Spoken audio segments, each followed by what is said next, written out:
Good afternoon, everybody. I'd like to call this planning commission meeting to order. First of all, determination of a quorum, and I see that there are 4 of us here, so we do have a quorum. Would somebody like to make a motion to adopt tonight's agenda? I move that we adopt tonight's agenda. Do I have a second? I'll second. All those in favor? Aye. Aye. Opposed? Motion passes. At this time, visitor communication. It appears that we have no one present.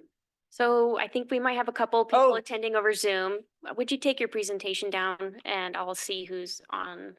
Thank you. Thank you. See how fast I forgot that? Okay, so I see 3 attendees over Zoom. I'm gonna call your name out and I'm gonna allow you to talk when I call your name. And if you could say pass or no comment, or please provide your comment by stating your name and address for the record. And I might like to say that this is comment for things that are not on tonight's agenda. Thank you. I'm going to start with Aaron Carpenter. Do you want to provide any comments? Pass. Thank you. The next name I'm going to call is Curtis Cook. Would you like to provide any comments tonight? Do you hear me? I can, thank you. Yep.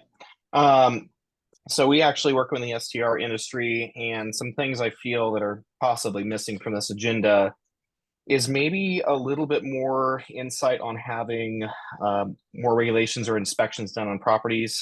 Ultimately speaking, we have seen great properties and great managers and great homeowners, but then there's also the issues that we run into where there's safety and standards such as fire access, as well as also proper equipment on site for guests. It's something that we have seen to be a concern that could be added to this agenda, that also give it a little bit better insight on properties and the way that they would be maintained for a long-term standing. Otherwise, some other comments that were made, an additional point was about the damages to long-term rentals versus short-term rentals, and I can concur with that. We see a lot more damage. Yes, sir. Yes, ma'am. I'm sorry to interrupt you, but this is the time for comments that are not related to any agenda items. If you, Okay. it sounds like you're talking about the short-term rentals and stuff, and if you would mind, would you mind saving that until we get to that? Yes, ma'am, I could do that. Thank you. My apologies. Okay, anything else you'd like to say? Nope, that will be it. Okay, thank you, Curtis. All right, the next name I see is RM. Would you like to provide comments on anything that's not on the agenda tonight? I'll pass. Thank you. And the last name I see is Eric Strobel. Would you like to provide any comments on items that are not on the agenda tonight? You can say pass or no comment. Hearing none, I'm going to move on. Okay, that's everyone. Okay. Now we will go ahead with the workshop. Matt?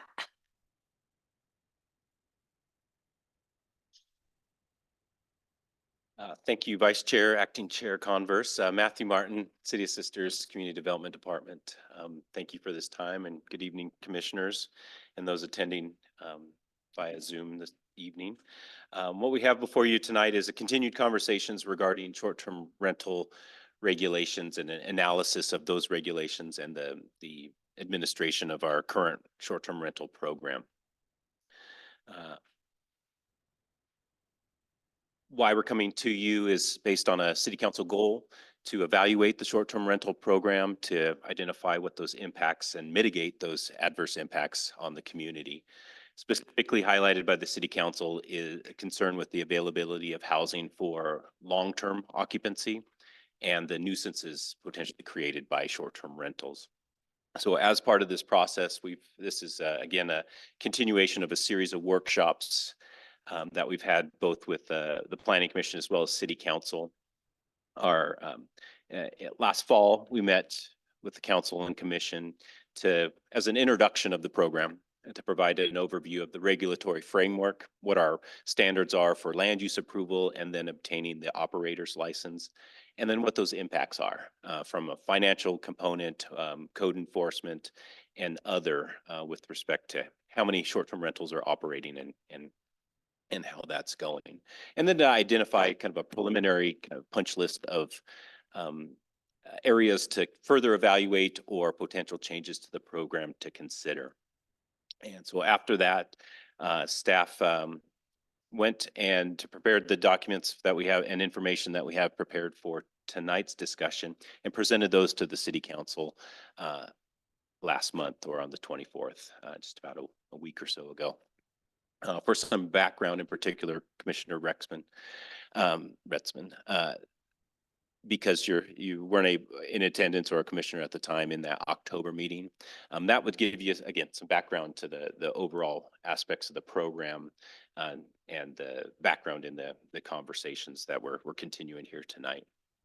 So based on the information expressed and comments made by council and commission, staff has returned with some information regarding Deschutes County Sheriff call data specific to short-term rental properties, and staff issued and circulated a survey to short-term rental owners and operators, and so we're back with the results of that survey. And then there was interest in analyzing the changes to the concentration limits that are currently applicable. Currently, that's no short-term rentals within 250 feet of the subject property, looking at what those potential impacts would be for expanding that to 500 feet. So just some more information as you consider kind of how your impressions and on how the program's operating today and those other considerations for potential changes. So we'll go over this data and then at the conclusion highlight the recommendations or the concepts that the city council has expressed that are continued from those earlier conversations, and many of which are quite similar to the comments and opinions that the Planning Commission previously provided. So happy to entertain questions throughout the presentation, have this be a dialogue, but I certainly want to afford plenty of time for commissioner discussion. So first, diving into the sheriff's call data. So we reached out to Deschutes County Sheriff, who provides police services within the city limits, and requested all call data for short-term rental properties in the preceding 5-year time period. And the results being identifying 258 calls to those short-term rental properties.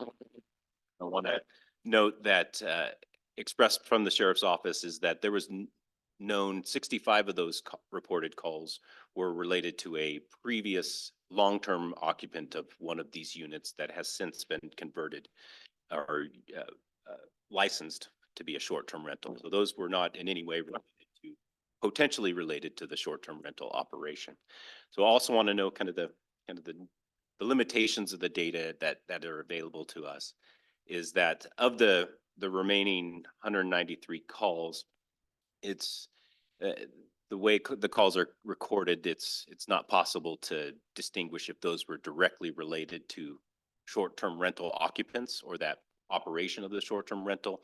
So it could be for any number of reasons, or the primary resident of the property may be the subject of that call or other circumstance related to the property.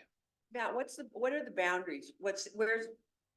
Where's this information from? Is it Sisters Country? Is it within the city limits? Yeah, thank you. This is directly, so when we're looking at these calls versus the total number of calls, it's all related to calls within the city limits of Sisters.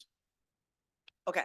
So all 193 are those short-term rental properties within the city limits. And so when we're comparing that to the total number of calls to the city of Sisters, those 30,000 are all within the city limits. So acknowledging that of the overall calls, less than 1% are related to short-term rental properties. But I, again, want to emphasize that we don't know if it's related to the actual occupants or operation of the short-term rental. But taking that with a grain of salt. To characterize the types of calls there, as you would expect, is noise, parking complaints, loose animals, disputes, welfare checks, and suspicious behavior. And also compiled is noting that the overall number of calls to individual properties during that time frame, and noting the large majority were less than 4, and many of which received no complaints related to those properties. Not complaints, calls to the properties. Any questions about the sheriff data before we move on?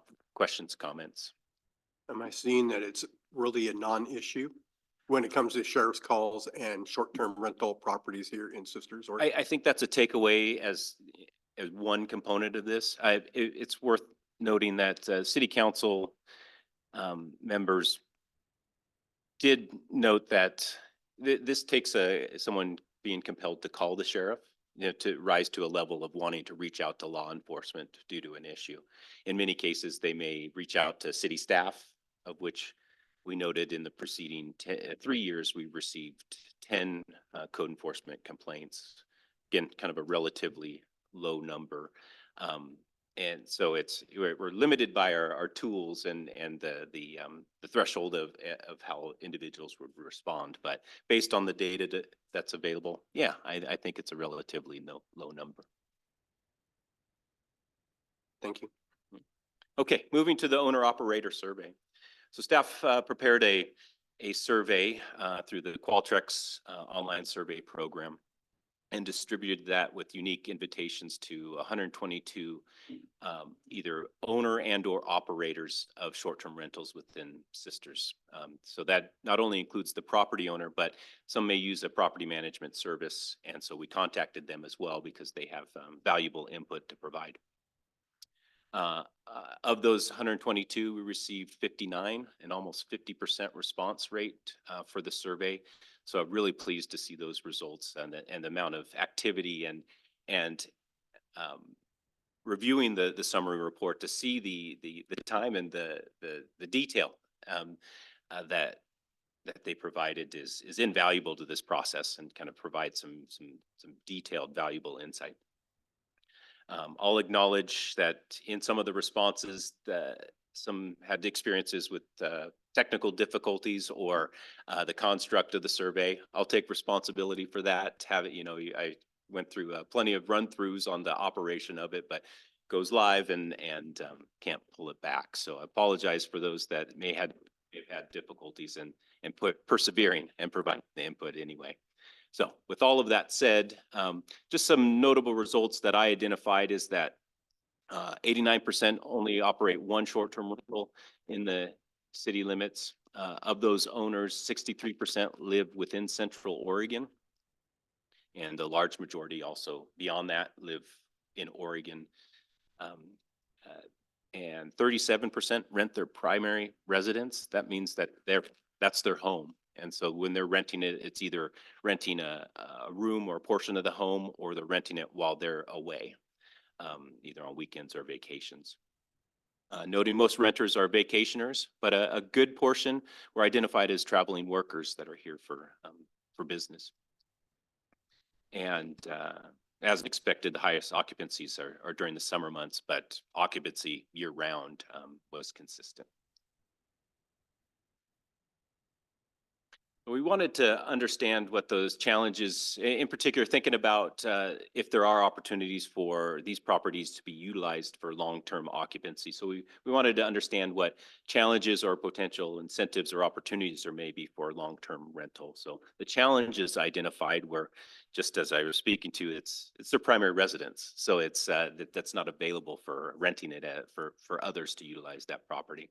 And then the cost of operate or providing that long-term rental, but also the revenue generation for a short-term rental can, in many instances, exceed that maybe able to recover or receive with a long-term tenant.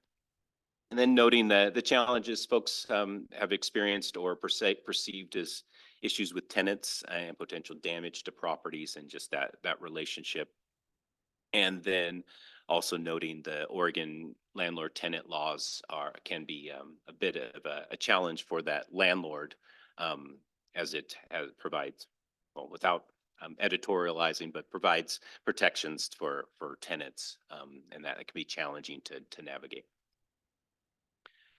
So what could be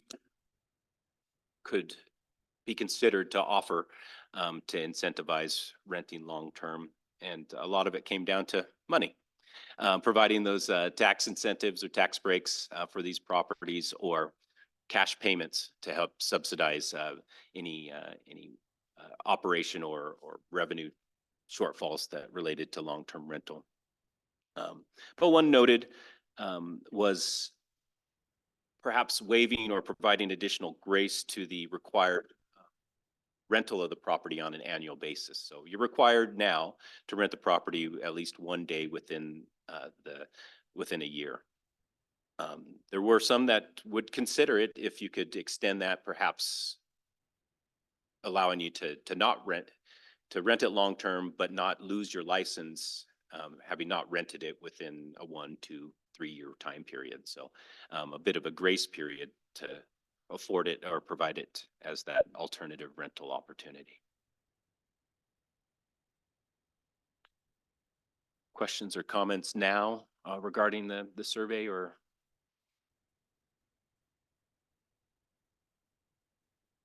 Okay. Great feedback. I thought it was great. And I'll put on the record a great thank you to those that participated and engaged in that process. Yeah, I agree.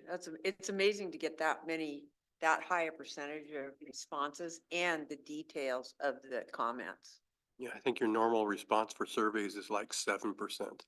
So to have close to 50, Yeah, and so clearly there's an interest, and so I think it was a real opportunity to engage with those owner operators as we initiate this conversation and continue it to potential formal action in making changes to the program. So getting this initial engagement is hopefully just a start, and then we can continue into the future.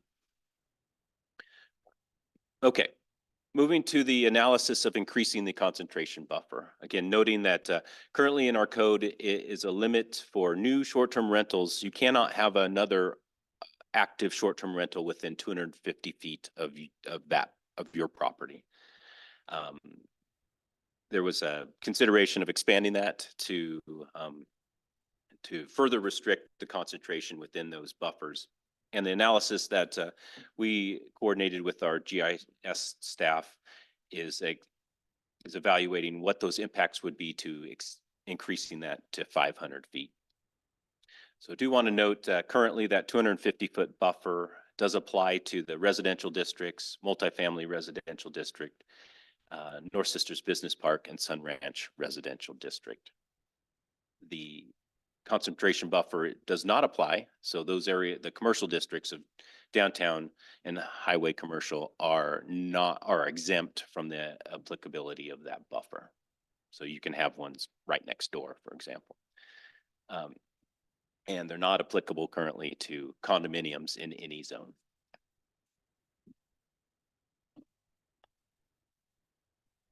So wait, can I ask a question about the condominium?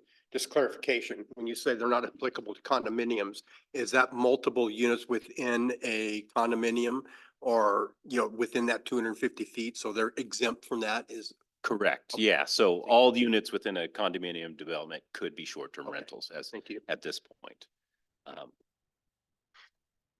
So side-by-side image, just to show kind of give you a visual on the buffer and the mapping that we did. So the yellow provides the 250-foot buffer, and then the lighter yellow are those properties that are not eligible because a portion of that 250-foot buffer touches those properties.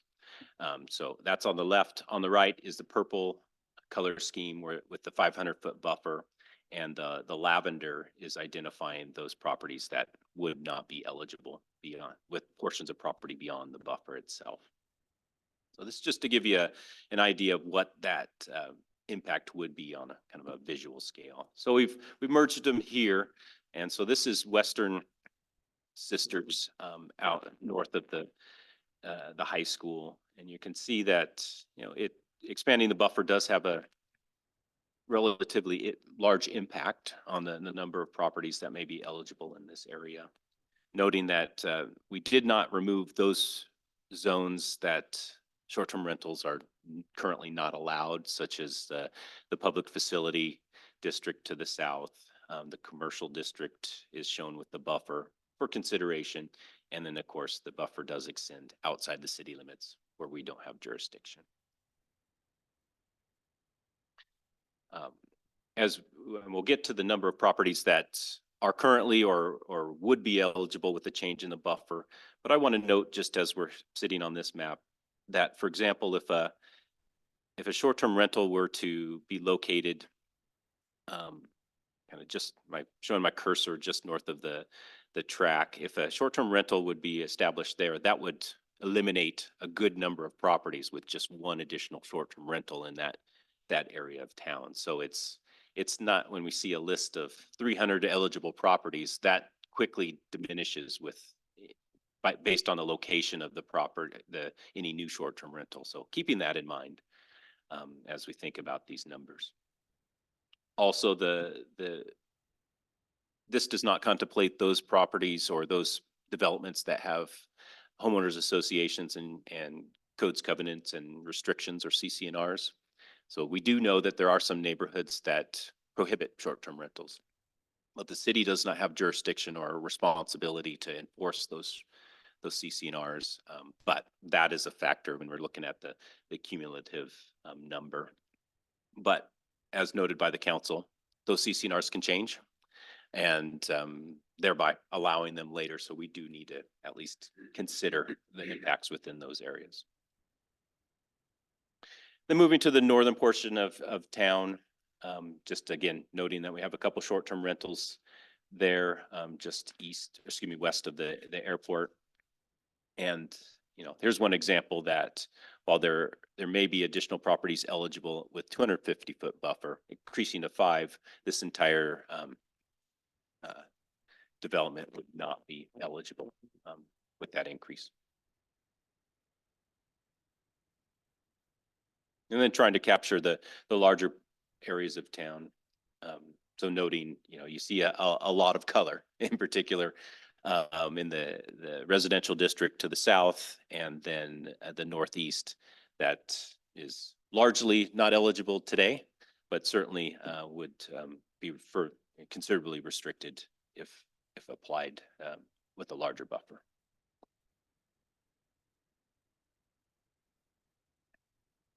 So what does this mean kind of in the numbers? So if we were to increase it to 500 feet, only 14% of residential district lots would be eligible. That's a total of 311, or 110 fewer lots would be eligible. Multifamily, only 28% would be eligible, and resulting in 389 or 144 fewer. Noting that we did analyze applying the buffer within the downtown commercial district to highway commercial, but noting that applying any buffer would have a considerable impact within those areas. And I'll note, and here while we sit here, maybe it's a chance to move to council's recommendations. One of those recommendations, or after further thought, there's not much of an appetite to apply the concentration buffer to the commercial districts because it would, is under the notion that overnight lodging units are allowed in those commercial districts. Perhaps that's where the impacts could or most easily be absorbed, and it removes it from those impacts from the residential districts. And noting that at City Council, and I believe at the Planning Commission at the previous workshop, a developer is contemplating and been working for years on a potential project off of Adams, and that would and is all predicated on the short-term rental use of the second floor units. And so she provided some testimony as to not only the efforts and expense she's gone to under the notion she could use the property under as a short-term rental, but the idea that it's located with the downtown commercial district and all those kind of ideas of concentrating short-term rentals in that area. But City Council is interested in further consideration of expanding the buffer to something more than 250 feet and perhaps this 500 foot. Do want to consider applying the concentration limit to condominium developments. So in the example that you noted, Commissioner Retzman, it would be really limited to one or existing, but one short-term rental within that development. As noted by the, by the Planning Commission before, and some councilors were receptive to considering increasing the minimum number of days that are required to be rented. Right now, it's 1 day. Perhaps considering increasing that to another number, if that's 7 days, 2 weeks, or what have you. And there's difference of opinions related to that. Some councilors noted that if I'm concerned about the impacts of a short-term rental, I'd rather it be 1 day. And so they rent that 1 day and they can secure that, but they're not receiving the impacts that you would if it were more rented more frequently. The converse of that is that increasing the number of days provides more of an economic driver related to the revenue, not only for individual property owners, but the community and those tourist accommodations and all that comes with that. There is a big interest in exploring limiting the transferability of pre-existing short-term rentals. These are those that were approved prior to the adoption of the kind of the framework that we have in place today that was adopted in 2018. So they're allowed to be transferred to new property owners, whereas those approved after 2018, they need to, new owners need to receive a new license, a new land use approval. This is all of these, we need to do a detailed legal analysis to look at those potential implications. This one in particular may be challenging, but we're certainly exploring it because noting that these pre-existing short-term rentals are identified as a non-conforming use or a vested right of that property. And therefore, as long as that non-conforming use continues in operation without abandonment, then you're allowed to continue with that operation and then transfer it to future owners. The concept that the councilors have identified is not just saying, no, you cannot transfer, but the idea is that you can transfer it once or twice, and under the notion that that new buyer will know with their eyes wide open that they're not going to be able to transfer this much further or at all. But again, we've been in consult with legal counsel just to kind of evaluate that. We'll be bringing back that analysis back to City Council and you, the Planning Commission, so you know if that's a viable option there. Beyond our existing standards, the council and I think the Planning Commission noted interest in prohibiting short-term rentals in new urban growth boundary expansion and annexation areas under the notion that those housing units are there to provide housing within the community to meet the need that's been identified in our housing needs analysis. So that prohibition of short-term rentals would reserve that for long-term occupancy. And then lastly, an interest in establishing a moratorium or a pause, however you frame it, on the issuance of short-term rental permits during this analysis time period. And that would be an action by City Council. And the idea is that we just kind of put that pause on so that we can get the analysis complete, that we make sure that we're not going down the wrong path with unintended consequence while we're doing this study. So that does come with additional legal analysis, and so that's one other that we'll be bringing back with more information. So that's the extent of my comments. We do have Scott Woodford, our Community Development Director, joining us remotely if he has any comments now or is available for to respond or provide additional context. So I will, Oh, I was just gonna say, I have a question. So the council clearly wants to get rid of, wants there to be way fewer short-term rentals in town, as I'm reading that. Is that because they think it will help with housing needs for people, middle income and stuff? But what's driving that specifically? What do they hope the outcome is if we eliminate them? Or I think reduce 'em? so noting that it's kind of, I think the goal here is to limit the increase in number of units, not necessarily to eliminate short-term rentals. I think it goes back to what that goal is a concern with the availability of housing for long-term occupancy, and then those known or perceived nuisances associated with short-term rentals. So the livability factor and the impact on neighborhoods.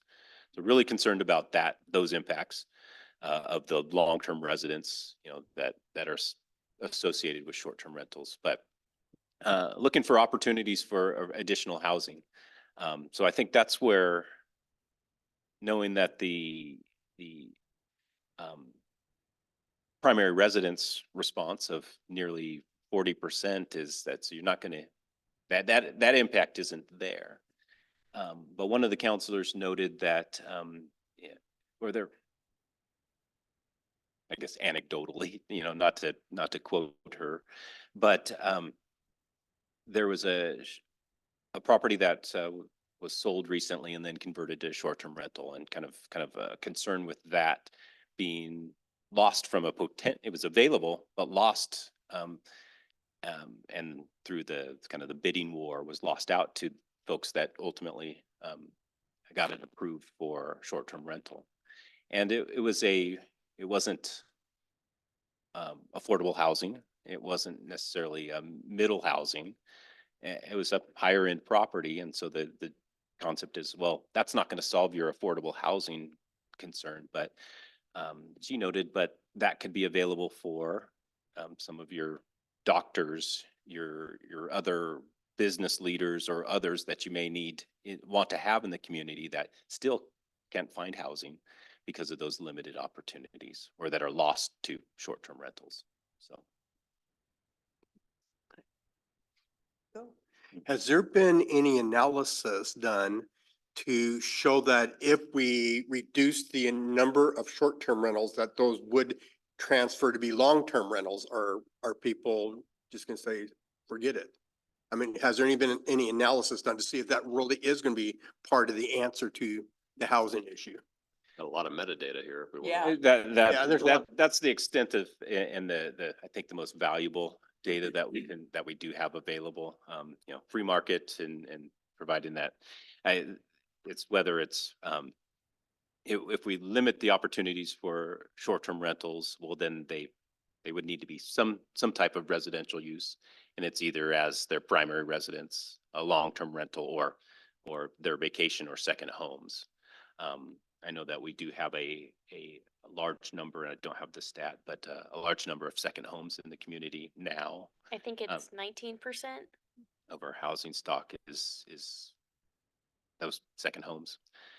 So there's no guarantee that it would be then available for or used for long-term occupancy, but not eliminating the short-term rental potential, which one could conclude that it would be available potentially for something different. So, someone commented here and it kind of summed up my personal thought. Says, I think everyone should have the opportunity to rent a room in their house if they want to. And I guess, I'm not going to say, let's just go whole hog in here, but is there an opportunity to distinguish between somebody renting a room in their house for 3 nights versus their whole house? Is that a thing? Or is that just something in my head? Or, cause I see such a different play out with that. Yeah, and in my research of other jurisdictions and how they've addressed these concerns, there is this concept of hosted short-term rentals, meaning that the primary resident, that you're only renting your primary residence, or that you are on site, during that rental situation. So it's either as a room in the home, or if you have an accessory dwelling unit, that you would still remain on site. So that is a concept that others have utilized to address their concerns within those communities. So that's certainly a tool that has been used before. Matt, if I could just add, kind of build on that a little bit. There course. are examples of that. There's obviously the city of Bandit allows for a 30 days or less out of the year a permit. You still need a permit. And that's for those folks that truly are just renting out their house while they're gone on vacation, and they're not subject to the buffer requirements. So that they can do those on a small scale basis. They still need a permit. I think it's cheaper. It's not quite as rigorous, but I think there's an opportunity to create some tiers if that's the direction that the planning commission and the council want to go into. Honestly, reading through some of the answers here, I mean, there are obviously people who use it to have enough income to be able to afford to live here. And I love reading that. It's like, oh, wow, that makes a lot of sense. And I see how the impact would be less than having like a full-time, long-term rental, like really roommate in your house. Yeah, in my opinion, it would be worth looking into different ways of kind of looking at the data. Under the evaluation of other standards and actions, the prohibit STRs in urban growth boundary expansion annexation areas. Like if we grow out, I mean, I don't want to have houses dedicated to being a short-term rental, but if it meant that someone might be able to afford to buy there, that's different to me. And yeah, that's it. I do see that it looks like we have a plurality of the people live in their short-term rental, which is interesting. It means it's not necessarily a home that's just going unoccupied, unless there's a short-term vacationer there. And I think I saw the one that caught my eye was the council's considering applying the concentration limit to condos. And that is the second most commonly rented short-term rental outside of a single-family dwelling. And that would free up, and presumably a condo would be a little cheaper for someone to buy or rent long-term than a whole house in Sisters. I kind of like that idea. I do too. Yeah. Apply the concentration limit to condominiums. Yeah. On page 24 of 28 in the comments, the last comment was talking about STRs serve as a vital role to our tourism. So, like the big threes, the rodeo, the quilt show, and the folk fest, is there some way we can have short-term rentals for just those weekends and not rest of the year type thing, a limited use short-term rental or something, tiers like you'd mentioned? Because that will help with, getting the beds to make sure we can still host those events here. There is a balance. Like a specialized or an identified window, Right, for those special weekends or kind of whatever. a temporary use or occupancy. Yeah, that'd be pretty cool. So I don't want to lose, I want to kind of pull the group, kind of look for consensus of it on these to bring back to the council. So the concept of hosted short-term rentals, meaning either that the owner is present on site. That's one. Is that something worth exploring? What Sarah brought up? Yeah. Yeah, definitely. I think those are really different things to having a vacation rental and having a hosted on-site place. I think they're very different. In particular, if it's their primary residence. Yeah. Yeah. And they're trying to afford. Yeah, so, and I'm looking at this kind of the primary residence concept of that maybe there's two prongs there, the hosted that you're actually on site, or that you occupy it a certain percentage of the time, that knowing that it's available for you to rent it when you're gone for the weekend or on your own vacation, but it's still limited to the 30 days that Scott noted, or some other framework like that. So maybe it's more in the concept of looking at ideas to provide opportunities for renting your primary residence. I mean, that's a different way to couch it either.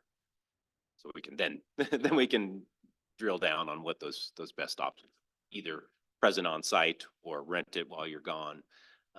But Yeah, 'cause it seems to me like the whole reason for looking at short-term rentals as a potential problem, air quotes, is lack of affordable housing. And maybe lack of community, whatever that means. And both of those issues seem to be tackled by, I mean, a short-term rental that involves the primary resident still living in that home and renting it out when they're gone on a weekend. That doesn't affect community. That doesn't affect housing affordability, because those people are going to live there anyway, even if it were banned. That's their home. So. great. And the idea of applying the concentration limit to condo developments, under the concept that that may be a affordable option, for long term. Yeah, but looking for that's something worth continuing to I mean, explore. I don't want like the idea of like pulling a license from somebody who currently has a short-term rental condo. It seems they bought it and they probably had that in mind. So you don't want to, pull the rug out from under people, but yeah. I would think that if somebody bought a condo and say there's 20 in the grouping and 19 of them became short-term rentals, that could become a really weird place to live. The hotel. I've heard some very strong complaints from people that own condominiums that they're surrounded by vacation, the vacation rental stuff, and they hate it. So it might make some condo owners happy that use them for themselves. And your point, about losing kind of your existing Yeah. license. Yeah, that's back to that limiting the transferability or being cautious of not a takings or a loss of a vested right for your property. Right, So right. we can fully Defer the lawyers evaluate on that. Yeah. And And- Matt, I was just looking at the expanding the concentration limits to 500 feet. I'm not necessarily in favor of that because it covers everything. It would cover all these different types of short-term rentals. And I'm not sure that's the approach that I would like to see taken. I would rather have them look at the different types and look at the ones, because that's a big step. What if it were non-owner occupied? Yeah, I'd Yeah, be something fine along with that that. qualified. Yeah. So find the unicorn, Matt. Okay. Yeah. Well, I think we've got No, a really, framework kind yes. of happening here, but so general consensus on the idea of maybe only apply any concentration limit increase to the non-owner occupied. We're using that phrase to, however, not primary residence. Yeah.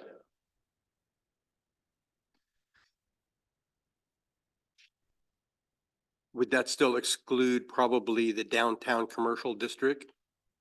I mean, would we, want to do something like that? Because people don't necessarily live downtown. That's more of a short-term type atmosphere, possibly. Another caveat for that 500-foot thing, having it higher concentrated in the downtown Right. commercials. So you're promoting not applying the concentration limit To the the commercial, downtown yeah. commercial. Right, yeah, bullet number 2, I can support completely. Oh, yes, that. I think through both bodies, yeah, we're Yeah. kind of pulling back from that idea. Then the concept of maybe these temporary windows, event windows, where it's more broadly allowed. Right, a higher concentration for those, the big three, I call them the big three, are big. What is it, Sisters Folk, Quilt Show? Sister and Folk Rodeo? Festival, rodeo, and the quilt show, yeah. Yeah, okay. That's where most of our businesses make like 50% of the income during those 3 weekends. It's a good idea. Okay. If it's workable. Yeah. Right, it was workable, and that brings that tourism here. Yeah. And that should be worded as such that, if the city were to come up with some other cool festival or something that can be brought into that type of thing, some way to loosen that language to allow for future. Yeah, it seems like it would, Yeah. are the dates the same every single year? I can't- Yes, Yeah, On but all the three? folk- for those three, The folk festivals shifting things around. right? They're trying to, Yeah. settle down on what they're doing, but Okay.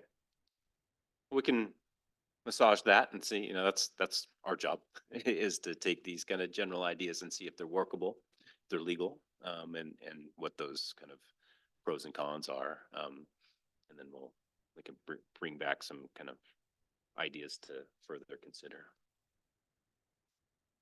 So so when short term, when something is rented, there's some tax on it. Can you just walk through that, or do you have that information? Just yeah, I very read that high level, revenue in here somewhere. I Like the- thought. the, There's, Yeah, the transient. Trans- Yep. Yeah, So, sorry. all lodging units are subject to a transient room tax, here in the city limits. Our rate that we have is, 8.99%. So that is something a factor to consider with, related to revenue generated, that can be utilized by the city as a whole. Is that the number you were looking for? Yeah, Or yeah, thank you. And the Yeah. 0.99%, I think, goes to affordable housing projects. I think there's a little bucket somewhere. I'm seeing head nod from Scott. That's, I don't, yeah, that's correct. It goes into our affordable housing grant fund that we disperse every year.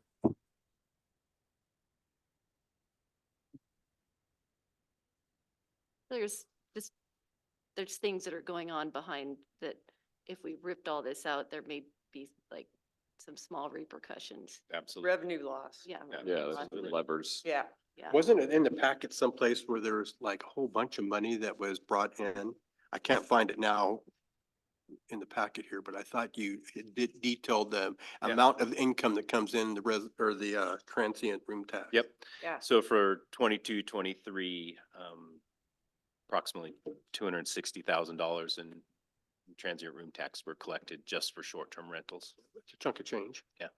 So that's where somebody just needs to, why don't you put this in there? Somebody needs to build a big hotel on that lot downtown to increase, you follow it, you wordsmith it. Okay, well, open to other ideas, or if we want to open it up to. Yes, I would like to open up for comments from anyone in the audience or online. Okay, I'm going to do a roll call, and since Curtis expressed comments earlier, I'm gonna Yes. call on Curtis Cook first. Would you like to provide comments? Yeah, do you hear me? Yes, I can, thank you. Okay, perfect. Yeah, I mean, I think most of the comments that have been said have been very positive with this agenda, and I see the concerns on both sides of this. As I think I stated, was adding maybe a couple things as well and making sure that we're keeping this moving so we can keep the economy moving as well. I think there's more sides of one story than meets the eye, and I think you guys have a great plan. But the concern is that are we limiting too much so below applicable taxes as well as also the applicable opportunities for other vendors and opportunities are able to be properly out there for people. And Sisters really relies on the vacationing community as well. So is that something you guys, hopefully have considered as you guys go through this process?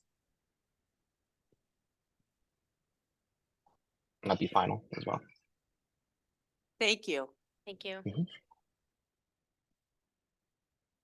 Okay, the next name I'm gonna call on is RM. Would you like to provide any comments tonight? Yeah, I just have a question about enforcement. You guys are talking about a lot of changes and policies that require oversight. And I'm wondering how you guys are gonna enforce all this and what the financial or fiscal impact's gonna be from having folks at for the city review all this. RM, could you please state your name and address? Yeah, Rick Marai, 801 East Highway 20. Thank you. Those are certainly aspects of the program and any potential changes we need to keep in mind. Those, and that's with any policy making, those, financial, social, even environmental impacts with any changes. But we're really just having that initial conversation of what should we evaluate, and enforcement is a critical aspect of any regulation and permitting process, because we don't want to explore or adopt standards that are difficult or impossible to enforce. So that's the follow-up mechanism is through our land use permitting, and also noting the operator's license that is that annual renewal that does have a lot of the reporting and confirmation of that rentals are in compliance with those standards that are built in there. But definitely considerations we need to keep in mind as we contemplate changes. Any other comments? From you, RM? Oh, no, that's fine, thanks. Okay, Thank you. Thank you. All right, and the next name I'm gonna call is Eric Strobel. Would you like to provide any comments on tonight's workshop? No, thank you. Okay, thank you. Let's go back to Curtis. Hey Curtis, I'm gonna call on you again. Would you please provide your name and address for the record? Absolutely, and sorry for not giving that to you guys. It'll be Curtis Cook and 750 Brooks Camp Road. Thank you very much. Thank you. Absolutely. Oh, I'm sorry. Shoot. Okay, there you are. Sorry, Curtis, I cut you off. No, it's all good. I appreciate it. The device is gonna be a bit cumbersome. So I guess what I probably asked, I asked, I guess, a question, and it sounded probably more like a dialogue. If you guys can remember, wrap back to when I was talking about when it came to inspections as well as also safety opportunities for SDRs. What was your guys' possible answers you guys would have for that? Noting that within the operator's license, just kind of a general overview, within the operator's license criteria is an opportunity for inspection by city Okay. staff, and with proper notice. And built in there is also requirements for proper fire and safety provisions, from fire extinguishers, smoke detectors, carbon monoxide, et cetera. So that is confirmed, those opportunities for inspection are part of that either renewal process or upon receiving a complaint or a call of concern, and confirmation on a regular basis. Okay, perfect. And then as wise as impacts to economical opportunities, i.e. vacationing, obviously events, I hear that, through your guys' process this evening, that you guys have acknowledged that as an issue. Is that something you're concerned with moving forward, it being quite an impact, or is there a way that we're going to reduce that impact and prevent that from happening, not only to the locals, but also the individuals that visit the area? I think that's all part of this process. Again, kind of acknowledging where we're at. We're just kind of in fact finding in what we know and data collection and sharing that and getting the impressions from the city council and the planning commission. Next steps are to kind of initiate a formal process. And that's when we'll start to develop any potential code language and evaluate those particular impacts. So I think it's premature for me to comment on those. And I would just build on that again. You know, those are viable concerns, but I think those are concerns that really are the domain of the city council. You know, they're in charge of the purse strings in the community and responsive to a wider variety of issues than just the planning commission, who is responsible for looking at our development code and taking direction from council. So I think those are good issues to bring up through the process, like Matt said, once you know, as this thing progresses, and it's really something that they are best suited to weigh in on in terms of potentially reducing, you know, economic development or revenue, or increasing it, or impact to the affordable housing grant fund. Those kinds of things I think are their domain. So Okay. And do you mind if I make an additional comment before we're done with this? Well, so ultimately speaking, there was a couple lines here that was talking about the concerns between long-term tenants and short-term tenants. To kind of preference my experience, we own a housekeeping company in the area, and I can concur that we have seen an extensive amount of damage for less than 10 properties that we have served that are long-term situations, compared to almost the 65 properties we serve on a short-term basis, by almost an appalling amount in damages. Probably we saw last year alone close to $1.8 million in damages to properties that are long-term. From a matter of simple things that are, you know, wear and tear, that's one thing, but we're talking all the way up to actual fecal matter on walls, ceilings, all the way down to, you know, people intentionally destroying properties that people really worked hard for. And so when I see the STR community side of things, I see both sides of it. So I see who is impacted by it. And our, I'm sorry about the background noise, little ones, but the ultimate end agenda that I have with this, at least my observations, is that the STR damages, we've probably seen less than $10,000 in damage in last year, 2023, that we've experienced, because we put our hands on the properties every time and making sure they're insured to be in the best condition. And it's appalling. And this is the reason why more people are invested into STRs. And I'm speaking in a 600 square foot apartment right now with a family of 5. So I totally get people from their position. I've got all positions on it. And yeah, is it difficult to have 3 kids in one apartment this small? Yes. But is it something that we can work from? Absolutely. And it also jeopardizes our opportunity to grow as well if the STR community is impacted. So there's a lot of people that are being impacted. This is not just one-sided. This is probably more like 8 or 10 different sides of the story, to be honest, because there's a lot of dynamics in the situation. But that's all the other comments I have as well. Any questions for me as well? Thank you for your comments, though. Really appreciate it. Absolutely. Yeah, thank you. Thank you for your time. Thank you. Did I understand him right, saying there's about 10 times as much damage done to long-term rentals as short-term rentals? Yeah. That's what Yeah. I heard. Yeah. Okay. Well, so acknowledging for the group here and those in attendance that we're really just at the forefront of any review process.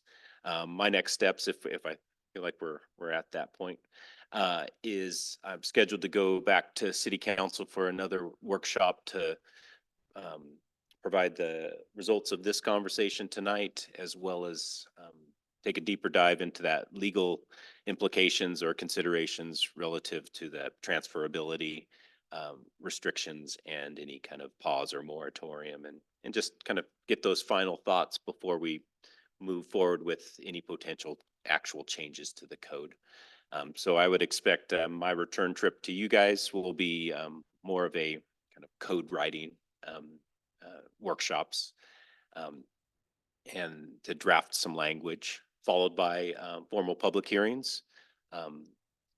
And then we'll take that recommendation from the Planning Commission and have a subsequent public hearing with the City Council for any formal adoption of those of changes to the code. So We'll still have a lot of process, still a lot of opportunity for planning commissioner engagement as well as the public. So those that are tuning in, thank you for joining us tonight. And please don't hesitate to stay engaged and certainly participate in where and how you feel appropriate.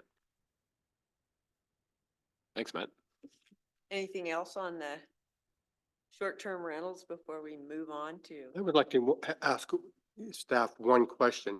You know, part of the permit process, do we have anything built in there to ensure that we have an adequate amount of accessible units, you know, ADA type compliant, short-term rentals available? I mean,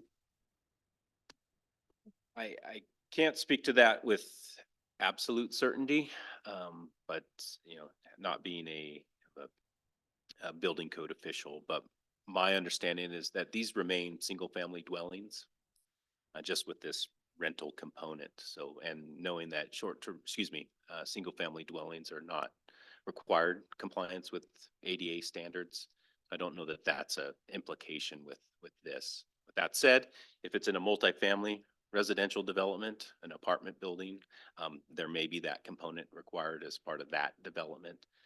But going back to single-family dwellings are not subject to ADA. yeah, I wasn't, Yeah. you know, saying that we should make all of them ADA compliant, but just that there's a appropriate number out there. So those less fortunate than you or I can still come here and enjoy it.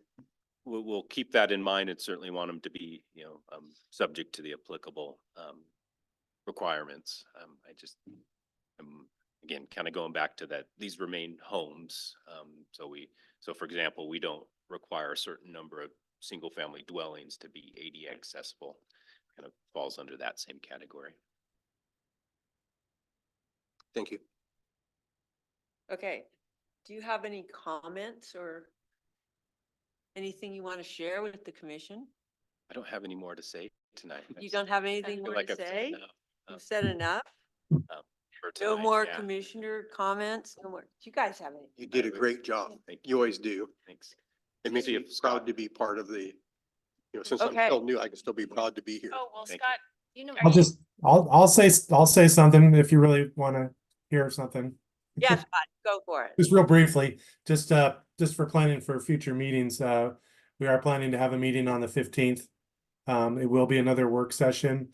And the topic will be ethics training. Not that there's anything in particular that you're doing wrong, but we do this as a refresher every year. And we'll have Garrett go over just kind of refresher on conflict of interest and bias and ex parte communication, all that good stuff. And then I understand it's a certain someone's last meeting too, but we won't name names. So please plan on if you're available attending that meeting, and that's it for right now. Wait a minute. Thanks, Scott. Is that why we're having a meeting on ethics? Yeah, Speaking about that, no coincidence. That's all. I didn't think so after those emails I wrote you. Yeah, so just so you guys all know, I'm moving back to Nevada. And so in 2 weeks, it will be my last meeting. So, I'm sorry to hear that. So this is not your last meeting. no, Next. this is my last meeting as the acting chair and vice chair. Well, I mean, he could get sick. You don't know. Okay, anyway. Any other comments before we end this meeting and go on with the chatter? Okay, meeting adjourned. Thank you. Thank you, everyone. Thanks, guys. great job too. Thanks, Scott. Thank you, guys. Have a good evening. Bye-bye. Bye.